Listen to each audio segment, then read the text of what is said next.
Hola, muy buenos días a todos los estudiantes de grado 11. Les habla el docente Halber Lara Marín del área de filosofía para continuar hoy con nuestras orientaciones pedagógicas sobre la secuencia didáctica humanística fase de estructuración. Vamos a explicar la primera parte de esa fase, pero antes vamos a hablar del DBA del área de filosofía. Manifiesta mediante la producción oral el manejo de una temática filosófica compleja desde su punto de vista argumentado. Vamos a hablar de la primera parte de la fase de estructuración de la secuencia, que tiene que ver con el siguiente título: del criticismo kantiano al idealismo hegeliano. En la fase anterior de exploración nos recordaban un poco de dónde viene el criticismo kantiano, como aquella propuesta filosófica que buscaba reconciliar dos corrientes filosóficas totalmente opuestas, el empirismo y el racionalismo. Ahora bien, Immanuel Kant, quien es el filósofo que habla de este criticismo, de esa reconciliación de dos posturas filosóficas contrarias, nos va a plantear en tres obras filosóficas tituladas Crítica de la razón pura, Crítica de la razón práctica, Crítica del juicio, la necesidad de establecer límites al conocimiento científico, límites al conocimiento epistemológico. Y frente a las posturas críticas de Immanuel ante el empirismo de David Hume, por ejemplo, y al racionalismo dogmático de René Descartes, él responde que es necesario examinar estas corrientes y mirar cómo pueden conciliarse y cómo podemos realmente conocer y establecer límites al conocimiento. Ahora bien, también se menciona el idealismo hegeliano, que es una propuesta filosófica posterior a la filosofía kantiana, donde se lleva también una ruta totalmente distinta a la que planteaba Immanuel Kant. Vamos a iniciar estas explicaciones viendo el siguiente cuadro que les aparece en su secuencia didáctica que le entregaron en medio físico y que también la encuentran de forma digital. Y aquí pueden ver nuevamente a través de este video un cuadro comparativo de semejanzas y diferencias entre Kant frente al racionalismo y entre Kant y el empirismo. Analicemos lo siguiente: Kant y el racionalismo, especialmente el cartesiano. ¿Qué tienen en común Kant y el racionalismo cartesiano? Que ambos creen en elementos a priori. Recordemos que lo a priori son aquellos elementos, juicios que no nacen de la experiencia, sino que son juicios que nacen de la razón o el entendimiento. Por ejemplo, cuando decimos 2 más 2 es 4, esto es un juicio a priori derivado de las matemáticas que no tienen relación directa con la experiencia, pero que la razón humana lo ha establecido. Ahora, ¿cuál es la diferencia entre Kant y el racionalismo cartesiano? Es lo siguiente: Kant señala que los elementos a priori no son las ideas innatas de los racionalistas, sí son las propias estructuras cognitivas del sujeto. Esta es la diferencia entre Kant y el racionalismo principalmente cartesiano. Y es que para Kant las ideas innatas no son como las concibió René Descartes. René Descartes creía que eran ideas que nacían en el hombre y que se desarrollaban a partir del desarrollo físico-emocional de la persona. Pero Immanuel Kant sostiene que los argumentos a priori o los elementos a priori tienen que ver con estructuras cognitivas del ser humano, no con ideas propiamente dichas ni con conceptos, sino con estructuras, que más adelante hablaremos como el entendimiento y la sensibilidad. Ahora, Kant y el empirismo de Hume. ¿Qué tienen en común Kant y el empirismo de Hume? Ambos creen que todo el conocimiento se origina en la experiencia. Eso es lo que tienen en común Kant y el empirismo. Pero ¿cuál es la diferencia entre Kant y David Hume? Para David Hume, el conocimiento además se agota en la experiencia. Para Kant, no todo conocimiento proviene de la experiencia. Los conocimientos se originan en la experiencia, pero luego sobre ellos actúa la razón. En otras palabras, Immanuel Kant considera que hay conocimientos humanos que no se derivan de la experiencia sensible, sino que son construcciones netamente de la razón. Ahorita hablábamos del 2 más 2 igual a 4, pero también podemos decir este ejemplo, el ser es y el no ser no es. Este es un axioma filosófico que nace directamente del entendimiento de la razón humana. Cuando decimos o hablamos del principio de no contradicción, que una cosa no puede ser otra al mismo tiempo. Estos son principios que surgen totalmente del entendimiento y de la razón humana y no tienen relación empírica. Ahora, ¿qué diferencia hay? ¿Qué diferencia hay entre Immanuel Kant y Hume? Y es que lo acabamos de decir, hay conocimientos que para Kant no vienen de la experiencia, pero en cambio David Hume insiste que todos los conocimientos se agotan y surgen de la experiencia. Ahora, Kant versus racionalismo y empirismo, ¿cuáles son las diferencias? El racionalismo y el empirismo cree que solo hay una fuente de conocimiento. Para los racionalistas es la razón, para los empiristas es la experiencia.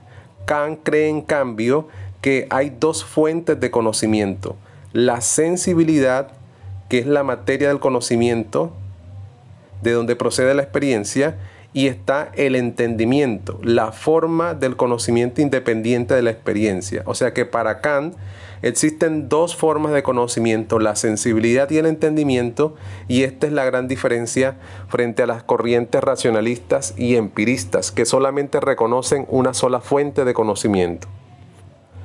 A continuación vamos a leer un poco, brevemente, uno de los legados más importantes de la filosofía kantiana y que ha pasado durante siglos y se ha mantenido vigente, y está en un libro que Immanuel Kant publicó en el siglo XVIII, que fue preámbulo a esa gran revolución francesa, y es ese libro titulado ¿Qué es la Ilustración?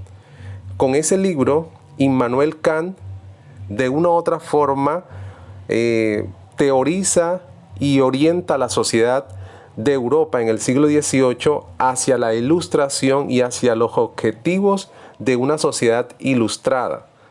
Bueno, aquí digamos que en ese libro, en ese texto, nos dice lo siguiente, entre comillas: la ilustración significa el abandono del hombre de una infancia mental de la que él mismo es culpable. Infancia es la incapacidad de usar la propia razón sin la guía de otra persona. Esta puericia es culpable cuando su causa no es la falta de inteligencia, sino la falta de decisión o de valor para pensar sin ayuda ajena. Sapere aude, atrévete a pensar.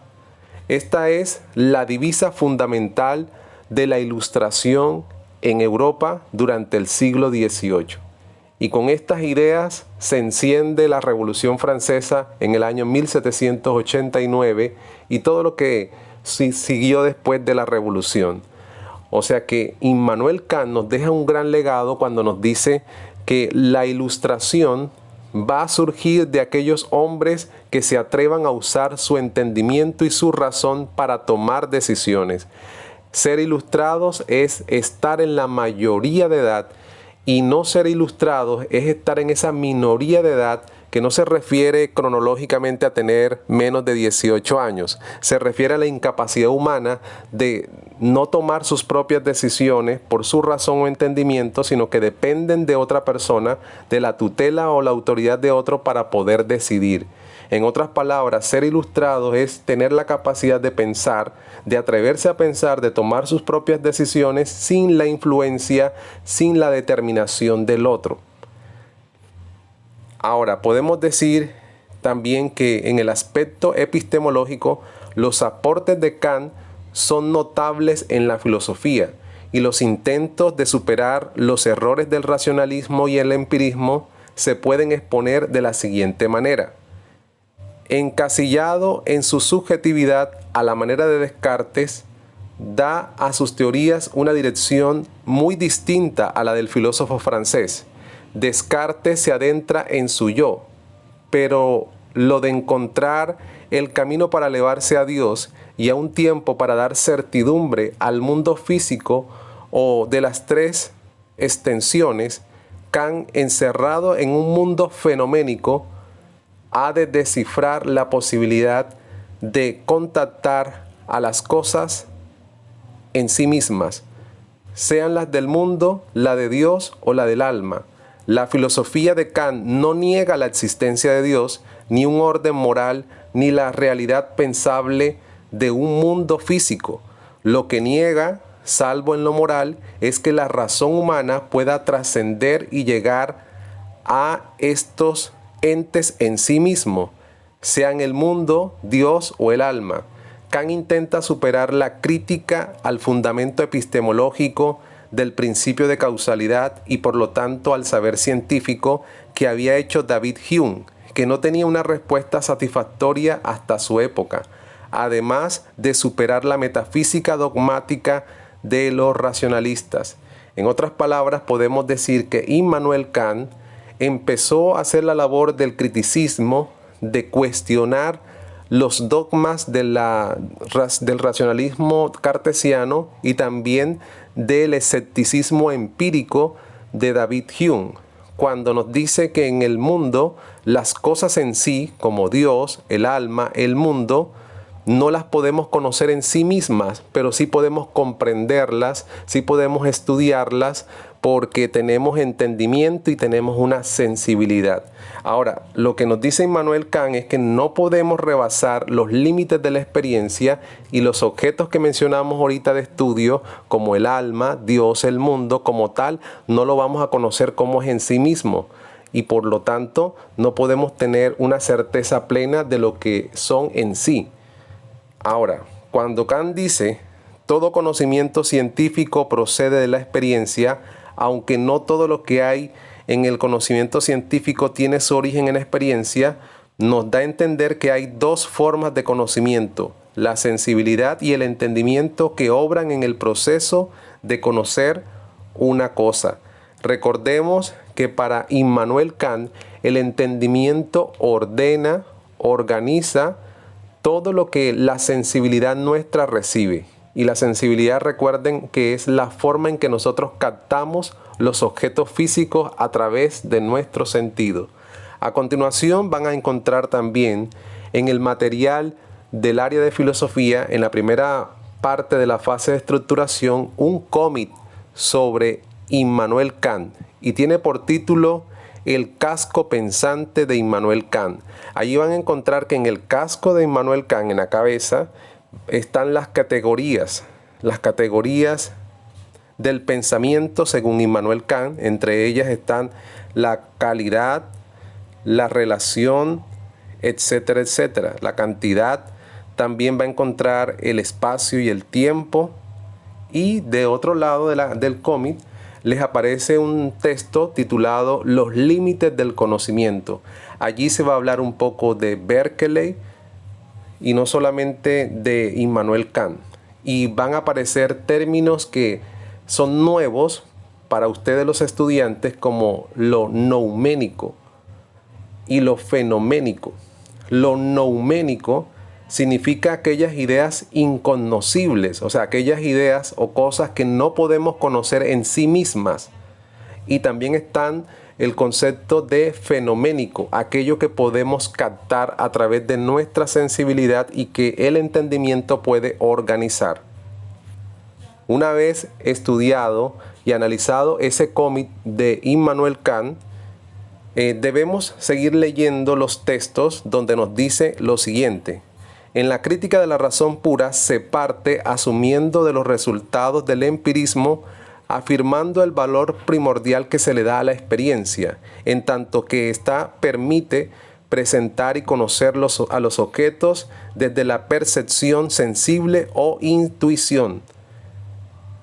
Existe también un conocimiento que es independiente de la experiencia, que se llama a priori y se distingue del empírico, que tiene fuentes a posteriori. Recordemos que el conocimiento a posteriori es aquel que se da con la experiencia sensible. La capacidad de recibir representaciones se llama sensibilidad y es una receptividad, pues los objetos vienen dados por esta. La capacidad que tenemos de pensar los objetos dados por la sensibilidad se llama entendimiento. Con esto Kant hace una síntesis entre el racionalismo y el empirismo. Entre comillas podemos decir la capacidad de pensar el objeto de la intuición es en cambio el entendimiento. Ninguna de estas propiedades es preferible a la otra. Sin sensibilidad ningún objeto nos sería dado y sin entendimiento ninguno sería pensado. Los pensamientos sin contenido son vacíos y las intuiciones sin conceptos son ciegas. Ni el entendimiento puede intuir nada, ni los sentidos pueden pensar nada. El conocimiento únicamente puede surgir de la unión de ambos. En otras palabras, Immanuel Kant nos está diciendo que es necesaria la sensibilidad para conocer un poco de los fenómenos físicos, de lo fenoménico, de lo que se nos presenta.